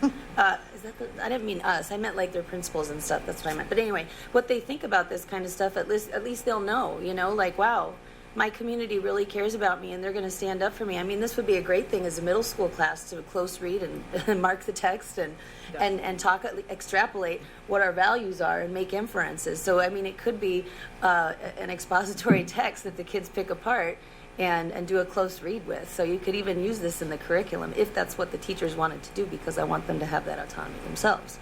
Another point, I don't believe I was elected to have a positive impact on the students. That's a teacher. My belief system is I was elected to have the best interest of all students at heart and in my voting record. To serve for the best interest of the children. I'm open to that, but I think that hopefully all of that results in a positive impact too, you know? Well, yeah, if it does, that's ice cream on the cake, but... if you feel strongly about it. Yeah. I just want to make sure we're not trying to make it perfect. We're going to have to come back with the policy review that we're already But pursuing. we'd like to get most of this done tonight to sign it and get it Get out. something. Yeah, I agree to get something out tonight. I was wondering, is it also going to go on our website? Emily's saying yes. Okay. We're texting right now about, let's be thinking about internal So release. how about if we start, do we want to start at the top with Hilda Wordsmith? Yeah. So with regards to the declaration of conscience, how would board members like to reword that? Do we want to just does it have to be called a resolution? Do we want to just call it a declaration of conscience? Either way, I'm fine with it. I'm curious. I think I would go with the governing board resolution, declaration of conscience. The Creighton Governing Board resolution, that's great. declaration of conscience. That sounds perfect. That's fantastic. Why you get paid the big bucks. Should have looked it up. That's like The reason too that the first little part there is in parentheses, because, or not parentheses, but quotation marks, is because I took those things directly from our mission and vision statement. I think that was actually our vision statement. Our beliefs. Yeah. Right here. Oh, it's our beliefs. Okay. See, thank goodness I have a cheat sheet here. I also heard a second or third whereas that might read this way. Hilda, are you ready? Are we going to go to Second the paragraph. second? It'll be the second one? Yeah. Oh, yeah. Again, the second one was also taken right here from our mission and vision statement as well. Yeah, okay. Okay, so what was the second whereas? So the new one would be introducing, whereas the Creighton community prides itself as a family and treats each other with respect and dignity. That's what I got from that. I don't know if that captures it as cohesively. On the, when you're ready. Stop me if I didn't get this one right. On the robust immigrant community, whereas a robust immigrant, I heard us insert and diverse community. So a robust immigrant and Diverse community. To capture the essence of more than just the immigrant community, but the many elements of diversity. I heard going to the bottom at the resolve, so directed at community, students, staff, immigrants, people of color, comma, people of various sexual orientation. I'm not sure if there's a more appropriate way to phrase it. That's the comfort I've had in my reading. Sexual identity. Okay, so which one am I going to use? After the word people of color. Is that where you, tell me what you're thinking. Perceived. That's in our bullying. Directed at community, students, staff, immigrants, the way that I had it drafted was LGBTQ. Oh, that's right. Yeah. And it was actually a former colleague of mine because she saw this resolution and she said LGBTQQ. The first Q is queer, the second one is questioning, but I don't know if. And the only problem with acronyms is they change. I know there's another phrase out there that I can't remember that's my son made me aware of. That's even saga. It's saga. I'll look it up. Hilda, where it says condemns all hateful speech and violent action, can we put bullying, comma, hateful speech, comma, and violent action? I think that gets at the divisiveness. Get rid of divisive? Oh, no, I would put, let me see here. Condemns all hateful and divisive speech Oh, I see. and violent I action. just think that, like, Direction of condemns bullying, comma, all hateful. I'd put the word in there. Put the bullying word Bullying. where? Before the all hateful. Okay, so Bullying, condemns hateful. bullying. Comma. Hateful and then divisive speech. All hateful and divisive speech. No, just the way it is, comma, and violent action. Yeah, put that comma after speech. Yeah.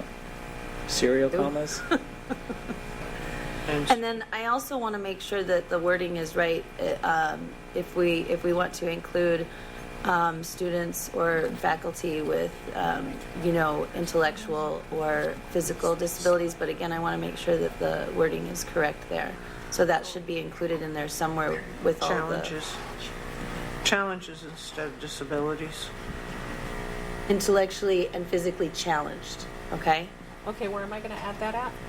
Anywhere in that, after student, staff, immigrants, people of color, LGBTQ, we could say comma, people with physical and intellectual challenges, comma, and various religions. Intellectual and challenges? Yeah.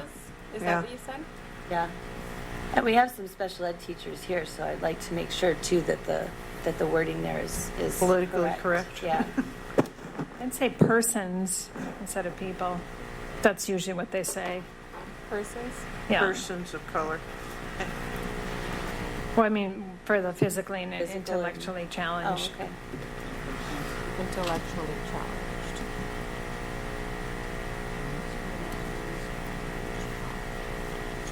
Well, if you're going to put challenge, then you take away with. Oh, okay, so Yeah. so is it physical and intellectual?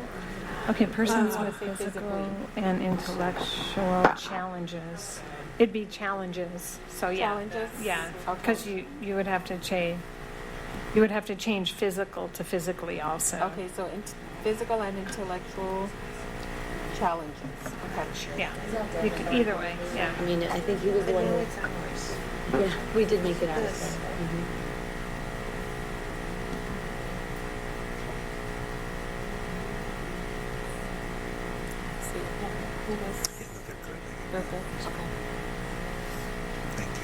We have bullying in there twice.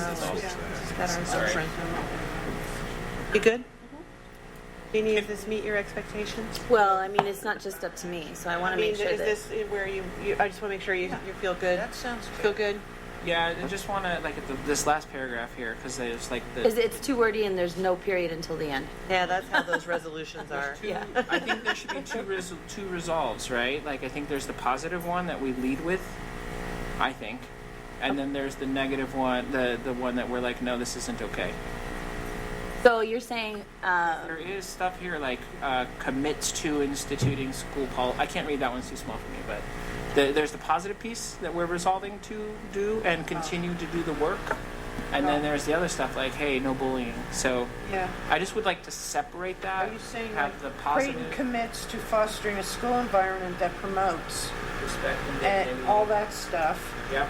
and then have the negative, therefore, blah, blah, blah, condemns all hateful. It can just break it up, right? so 'Cause starting at commits, I think, Hilda, on that fourth line So down. right There you here? go. Yeah. Put what we're for, and then put what we're against. So the bottom part would be cut and pasted to the top, and then, yeah, So this commits first. yeah. Yeah. Let's see how that looks. Yeah, be it also resolved. We could do it that way. Is Yeah. it going to be There you it? go, yeah. Is it also going to be it also? Are we going to have two be it resolved? Or The second one would read it be it also resolved, so it would stay where it was in my estimation. Be it also resolved. Yep. Yeah, that sounds good. Because then it does kind of separate the positive from the negative. Yeah, and then you have the positive, like he said, like this or Creighton commits. But it would have to say the Creighton The School Creighton District, on this day, Governing blah, blah, Board. blah, the Creighton School District. so have this first. Yeah. Yeah. Therefore, that on this 15th day of November, the Creighton School So I'm going District. to remove it from here and put it on the top one. Correct. Well, yeah, or would it we say the same? So yeah. that we don't have it twice. Yeah, yeah. Okay, I might have to do this. Fostering a school environment that promotes respect for and curiosity about our culture. But respect and dignity. I know that you brought that up. Jeannie used that a lot. I like that But, word. After the word respect in the first be it resolved is and dig. But I don't know, it's respect about all and cultures, dignity. Oh, respect gotcha. for and curiosity. It's not about, Respect for, comma, dignity. no, No? doesn't fit. Doesn't fit. Maybe. Because these are verbs, it's promoting respect. Dignity is the noun, so Okay. it doesn't fit in that list. Yeah. So promotes Fostering- respect for and curiosity about all cultures. We could say something about preserving the dignity of our Creighton family if we want to. Yeah, whatever. Fostering a school environment that promotes respect for. Yeah, the rejects all forms of bullying would go to the second one, Hilda. The first one would be the positive. Okay, so from here, from this end, Yeah. Not all the way. Not all the rejects way? all form of bullying and discrimination. Right there. to here, No, Oh, no. discrimination. discrimination. Yep. To here. Okay. And That where would is- somehow go in the next paragraph. It's to instituting school policies and Okay, I'm setting. just going to paste it here. It and then you reflects guys- the value Google of Docs, inspection. or we can all just type in. Yeah, Hilda would love that, I'm sure. Hilda's in charge. But then I can And see then the it. That's second too one small would for be me. it also Is it still too resolved. small? Put I made it a little also. bit bigger. Hold on. Creighton School District commits to fostering a school environment that promotes. Okay, we could say that promotes dignity, comma, respect for, comma, and curiosity about all cultures. That promotes dignity, Dignity right here. if you want to include dignity, comma, respect for, and curiosity. But it would be for, dignity for, promotes dignity for. Yeah, no, that works. That fits. I think it still would fit if we took the and commits to instituting, because I know you were worried about the periods and stuff. It could be like its own standalone, where be it also resolved,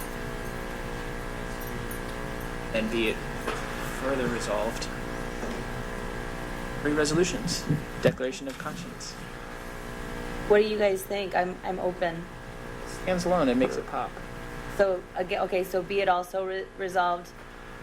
That and commits to instituting Okay, school so policies. yeah. So which, from After where? cultures, Uh-huh. and, yeah, right there. So that one, there'll be another, be it also resolved.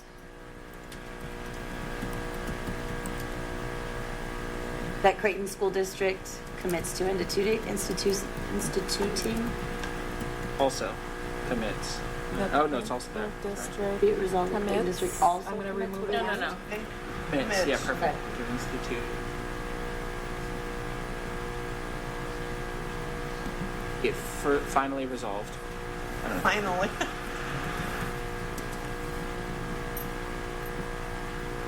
Cool. I like it. And, let me see here. If we all forms of bullying and discrimination, I think we could take that out. And I just put it there because I cut it from somewhere else and I didn't know where else to put it before I lost it. Cut it. So remove this.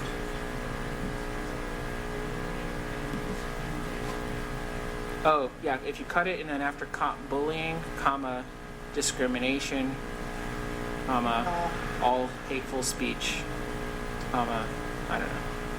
If you wanted the discrimination word in there, it'd come in after bullying. All hateful I don't know devices, if you need speech, it. violent action directed. It's kind of like So put discrimination here. all in there. Yeah. Oops.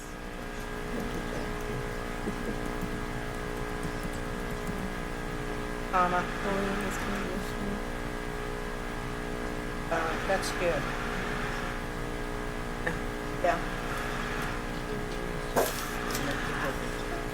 I shared the first draft with the superintendents that all feed into the Phoenix Union High School District, and each has asked for a copy. So, assuming if this board passes this resolution, we will. It's already being sought after. The only thing, in looking at it again, I think it should be, for LGBTQ, it should be our LGBT community, because LGBTQ doesn't really, like, it doesn't work. Yeah. You know what I mean? So Yeah. it should be people of color, our LGBT community, comma, persons with physical, because otherwise, Right. you know, it just doesn't, Stands out, yeah, yeah. yeah. Yeah. So our It doesn't LGBT make- community, yeah. yeah. I'm sorry, LGBTQ community, yeah. So our LGBTQ community. Okay. But I think ours should go before them. Wait. What should Before go? L, before the letter L. Sure, but it's So, personalized for this. directed at community staffs, Where? community students, staff, immigrants, people of color, our LGBTQ community, Our. persons Okay. with, yeah, there we go. All right, One more word. Hold on, let me see here. Commits fostering the school environment. Fostering, on the first, be it resolved, can we add the word inclusive? Fostering an inclusive school environment. That would be great. And inclusive? yes. Yes.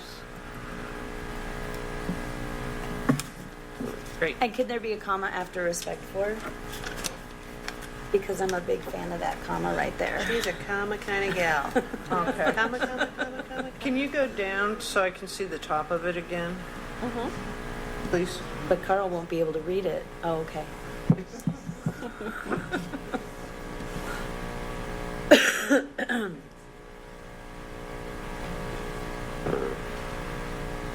Okay.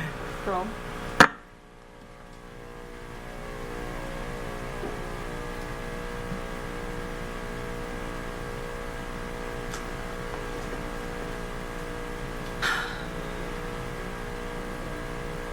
I'm still with the positive influence. All right. What does everybody think about this? I'm kind of like, Oh, yeah. sorry.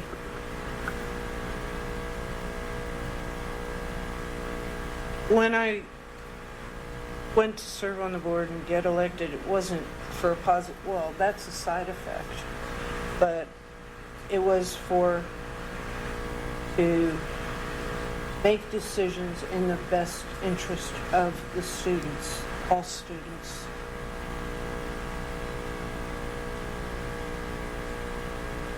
I mean, you know. But you're feeling this does that? No, Well, she's no. saying the positive impact that she wants. Governing board members are elected to have a positive impact on the students in their district. That's whereas, you know. I think that's language I see regularly from school board association. That one I did. That one was Right. one of the whereas that I actually took from the Tolleson. And I think actually no, I think I took it from one of ours. Because I wanted to take a look at resolutions before I just started throwing something together. And I want to say it was the one about Ducey's funding that I looked up from a couple of years ago. And I think that wording right there came from. I worked with Jesus Rubalcava from ASBA. Okay. So Okay, how that's about, where I got it how from. about, I'll accept half if you put in. If you, I'll compromise with you in that you also put in and make decisions in the student's best interests. I don't really. You could say positive impact on the community and Make decisions. make decisions in the- students' best interest. That's fine. Community and make decisions, is Mhm. that what we said? Whoops. Which Sorry. positively impacts students. Oh, if I can Well, spell hold on, we already decision. have positive impacts. In their We best did that already. interest. In their students' best interest. In Make students, decisions. in students' And- best. In students? Yeah. best interests. Yeah. Students' best Interest. interest, and then remove the district? Yep. And that's it. Yeah. Get rid of it. Okay. Okay, read it Just again a and see little if work anything with needs to me. be changed. Is it in students' best interest or in the best interest of the students? I think in the best interest of students is actually better.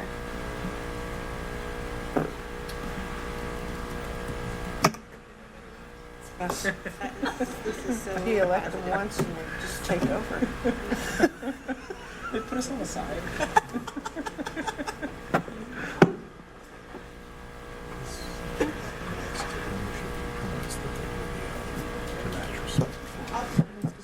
You'll sign it? I move the governing board adopt a resolution as revised. Are we? Condemning violence and hate speech. Well, it's also It's our just a declaration of resolution. conscience. Okay. Okay, let me amend this right. Go ahead. I move the governing board adopt its drafted resolution, declaration of conscience. Been moved and seconded. All those in favor? Aye.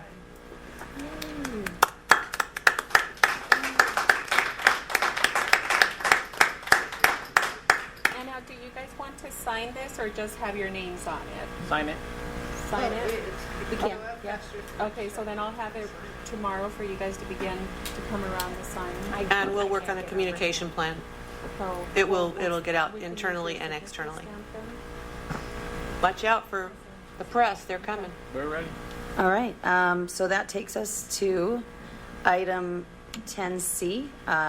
We're going to talk about the Arizona School Board Association annual meeting and who we are going to have as our voting delegate and alternate for that meeting. Should we start with who's going to be there?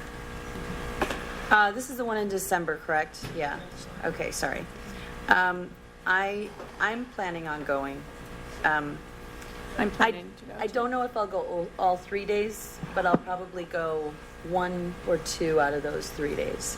I'll be there Thursday and Friday. I'm planning to go. And when does the? So Okay, both so of you guys- 11:15 on the So both of 15th. you guys are planning on going? Yes. She's going to be there all 3 days. Oh, okay. Let me, because I need to register you, so. Sorry, yeah. Okay.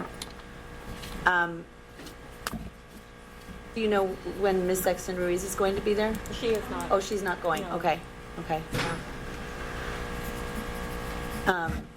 Did she leave? You're going for, well, so we just need somebody who's going to be there on Thursday. And who wants to And who wants do to. the voting? I'll do it. I haven't done it before, so unless you want to do it, Donna.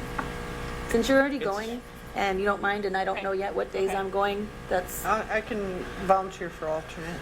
I right. move the governing board designate Amy McSheffrey as the Creighton School District Governing Board's voting delegate and Donna Young as alternate, and delegate its designee to represent the majority action of the board regarding such ASBA proposals which are in alignment with the district's vision, mission, and goals and statements. the motion. Did I get a second? A second? Been moved and seconded. All those in favor? Aye. Aye. Future agenda items? Oh, I would like to add, Yes for Creighton Kids would like to come and present the voting data when it is available. Oh, nice. Any other future agenda items? Move to adjourn. Second. Been moved and seconded. All those in favor? Aye. Aye. Meeting's adjourned. Great board. Great board. I'm still like getting some weird. Still pretty good. flow. Seems a lot. Oh, Okay, hey. so I stayed kind of like on presentation mode or Yeah, it's really difficult. That's what I was staring at. I'm like, oh, this is going on. All right.